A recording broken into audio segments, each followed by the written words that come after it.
ইল্লা মান তাবা ওয়া আমানা ওয়া আমিলা আমালান সালিহান ফাউলাইকা ইউবাদদিলুল্লাহু সাইয়্যাতিহিম হাসানাত। সূরা ফুরকান আয়াত নম্বর 70।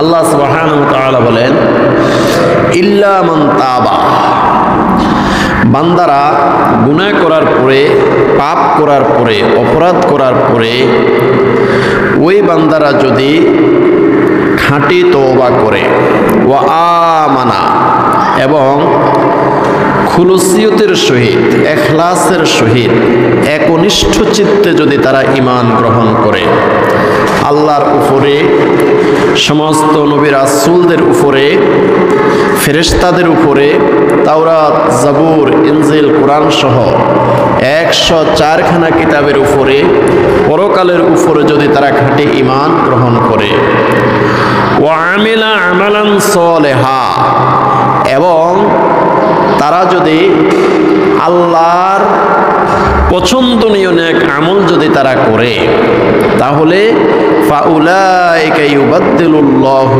সাইয়্যাতিহিম হাসানাত। তাহলে আল্লাহ পাক রব্বুল আলামিন ওয়াদা করেছেন, এই 3টা গুণ যারা অর্জন করবে তাদের সমস্ত গুনাহগুলোকে আল্লাহ পাক নেকে পরিণত করে দেবেন। সুবহানাল্লাহ। তাহলে শর্তগুলো হলো, ইল্লা মান তাবা, খাঁটি তওবা করতে হবে, ওয়া আমানা, একনিষ্ঠ চিত্তে ঈমান গ্রহণ করতে হবে, ওয়া আমিলা আমালান সালিহা, আল্লাহর পছন্দনীয় নেক আমল করতে হবে। এই 3টা শর্ত পূরণ করলে ফাউলাইকা ইউবাদদিলুল্লাহু সাইয়্যাতিহিম হাসানাত, আল্লাহ পাক তার সমস্ত গুনাহকে, সমস্ত পাপ রাশিকে আল্লাহ রাব্বুল আলামিন শুধু ক্ষমা করবেন তাই নয়, সমস্ত গুনাহগুলোকে আল্লাহ পাক রব্বুল আলামিন নেকে পরিণত করে দিবেন, সওয়াবে পরিণত করে দিবেন। সুবহানাল্লাহ, সুবহানাল্লাহি ওয়া বিহামদিহি, সুবহানাল্লাহিল আযীম। এই আয়াতে কারিমা নাযিল হওয়ার পরে ওয়াহশী রাসূল পাক সাল্লাল্লাহু আলাইহি ওয়াসাল্লামকে বললেন, ইয়া রাসূলুল্লাহ সাল্লাল্লাহু আলাইহি ওয়াসাল্লাম, এই আয়াতে কারিমার মধ্যে, সূরা ফুরকানের 70 নম্বর আয়াতে কারিমার মধ্যে একটা শর্ত দেওয়া আছে, আমালান সালিহা, আল্লাহর পছন্দনীয় নেক আমল করতে হবে। তো এখন আমি যদি আল্লাহর পছন্দনীয় নেক আমল করার সুযোগ যদি আমি না পাই, তাহলে কি আল্লাহ পাক আমাকে ক্ষমা করবে না? তখন আল্লাহ পাক রব্বুল আলামিন নাযিল করলেন, ইন্নাল্লাহা লা ইয়াগফিরু আন ইউশরাকা বিহি ওয়া ইয়াগফিরু মা দুনা যালিকা লিমান ইয়াশা ওয়া মান ইউশরিক বিল্লাহি ফাকাদ দাল্লা দালালাম বাঈদা। সূরা নিসা আয়াত 116। এই আয়াতে কারিমা আল্লাহ সুবহানাহু ওয়া তাআলা নাযিল করে ঘোষণা করলেন যে ইন্নাল্লাহা লা ইয়াগফিরু আন ইউশরাকা বিহি, নিশ্চয়ই আল্লাহ সুবহানাহু ওয়া তাআলা ওই সমস্ত পাপিষ্ঠদেরকে কখনো ক্ষমা করবে না যারা আল্লাহর সাথে শিরিক করেছে, যারা আল্লাহর মতো কোনো ব্যক্তি বস্তুকে মনে করেছে, আল্লাহর মতো শক্তিশালী, আল্লাহর মতো রিজিক দাতা, আল্লাহর মতো হায়াত দাতা, আল্লাহর মতো মৃত্যু দাতা, আল্লাহর মতো শক্তিশালী অন্য কোনো ব্যক্তি অথবা বস্তুকে মনে করেছে, ওই কাজটাকে বলা হয় শিরক। আর যারা করেছে তাদেরকে বলা হয় মুশরিক। ইন্নাল্লাহা লা ইয়াগফিরু আন ইউশরাকা বিহি, এই ধরনের মুশরিককে আল্লাহ সুবহানাহু ওয়া তাআলা কখনো ক্ষমা করবে না। ওয়া ইয়াগফিরু মা দুনা যালিকা লিমান ইয়াশা, আর আল্লাহ পাক ইচ্ছা করলে এই শিরকের গুনাহ ছাড়া অন্য সমস্ত গুনাহকে আল্লাহ পাক রব্বুল আলামিন ক্ষমা করে দিতে পারেন। আল্লাহ পাক ইচ্ছা করলে শিরকের গুনাহ ছাড়া অন্য সব গুনাহ ক্ষমা করে দেন। وَمَن يُشْرِكْ بِاللَّهِ فَقَدْ ضَلَّ ضَلَالًا بَعِيدًا, আর যারা আল্লাহর সাথে শিরিক করে, আল্লাহর মতো কোনো ব্যক্তি বস্তুকে খোদা মনে করে, তারা সত্য থেকে, হক থেকে অনেক অনেক যোজন যোজন দূরে তারা চলে যায়। তারা আর সঠিক পথে আসার সম্ভাবনা থাকে না।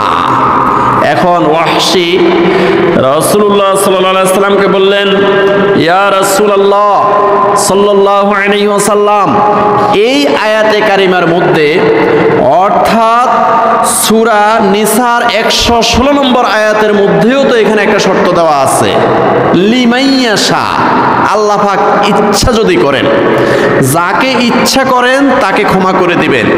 এখন আমি গুনাহগার, আমি পাপী, আমি অপরাধী, আমাকে যদি আল্লাহ পাক ইচ্ছা না করেন, এখানে তো শর্ত দেওয়া আছে লিমাইয়াশা, আল্লাহ পাক যাকে ইচ্ছা করেন তাকে ক্ষমা করে দিবেন।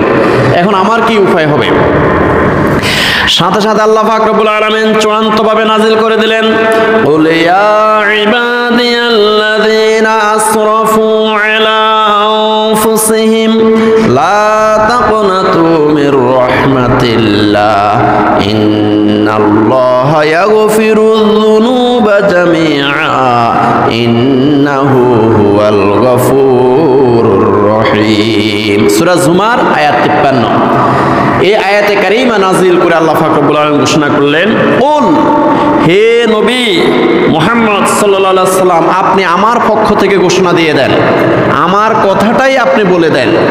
ইয়া ইবাদিয়াল্লাযীনা আসরাফু আলা আনফুসিহিম, ও আল্লাহর বান্দারা, তোমরা যারা গুনাহ করতে করতে, তোমরা যারা পাপ করতে করতে, তোমরা যারা অপরাধ করতে করতে গুনার সাগরের মধ্যে হাবুডুবু খাইতেছো, ইয়া ইবাদিয়াল্লাযীনা আসরাফু আলা আনফুসিহিম, তোমরা যারা গুনাহ করতে করতে, পাপ করতে করতে তোমরা যারা নিজেদেরকে হতাশ করে ফেলেছ, নিজেদেরকে যারা একদম হতাশ করে ফেলেছ, নিজেরা হতাশ হয়ে গেছ, আলা আনফুসিহিম, তোমাদের নফসকে জ্বালাইয়া ফড়াইয়া ছারখার করে ফেলেছ, লা তাকনাতু মির রাহমাতিল্লাহ, আল্লাহর রহমত থেকে নৈরাশ হইও না, আল্লাহর রহমত থেকে, আল্লাহর ক্ষমা থেকে তোমরা নৈরাশ হইও না।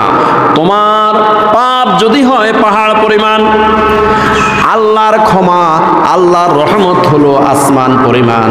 অতএব লা তাকুনাতু মির রাহমাতিল্লাহ। ও গুনাহগার বান্দারা, ও পাপিষ্ঠ বান্দারা, তোমরা যারা গুনাহ করতে করতে তোমাদের অন্তর জ্বালাইয়া পোড়াইয়া শেষ করে ফেলেছ, লা তাকুনাতু মির রাহমাতিল্লাহ, আল্লাহর রহমত থেকে নৈরাশ হইও না, আল্লাহর কাছে ক্ষমা চাও, আল্লাহ ক্ষমা করে দিবেন। ইন্নাল্লাহা ইয়াগফিরুয যুনুবা জামিআ, নিশ্চয় আল্লাহ সুবহানাহু ওয়া তাআলা সবগুলো গুনাহ ক্ষমা করে দিবেন। আল্লাহ সুবহানাহু ওয়া তাআলা তোমাদের সবগুলো গুনাহ ক্ষমা করে দিবেন। ইন্নাহু হুয়াল গফুরুর রহিম, নিশ্চয় আল্লাহ সুবহানাহু ওয়া তাআলা মহান ক্ষমাশীল, তিনি মহান দয়ালু। অতএব আল্লাহর রহমত থেকে নৈরাশ হইও না, আল্লাহর রহমত থেকে নৈরাশ হয়ে নিজেরা হতাশাগ্রস্ত হইও না, আল্লাহর কাছে ক্ষমা চাও, আল্লাহ ক্ষমা করে দিবেন। এই জন্য আমাদের প্রথম কাজ হলো খাঁটি তওবা করতে হবে।